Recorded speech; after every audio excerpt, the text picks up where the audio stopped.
ဟုတ်ကဲ့ဒါဖြစ်တင်လားဗျာနည်းနည်းစဉ်းစားအောင်ဗျာအဲ့မှာကြည့်ဗျာအဲ့မှာ grade တွဲစာဟုတ်ဗျာ grade တွဲစာဟုတ်ပြမယ် grade တွဲစာဟုတ်ချလိုက်ပြီဒီမှာ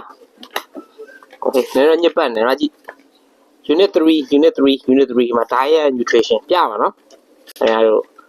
ဒါnext စဉ်းစားဖြစ်တင်လားအဲ့မှာ diet nutrition ဟုတ်ပါ diet nutrition မှာကွာသူရေးထားရကွာ diet ပါဖြစ်တယ်အရင်ကောင်းတယ်ဗျ diet is ပါညာပေါ့ဒီမှာကြည့်ဒီမှာ divide ကြည့်အဲ့ဖြစ်တင်လားလည်းကြည့်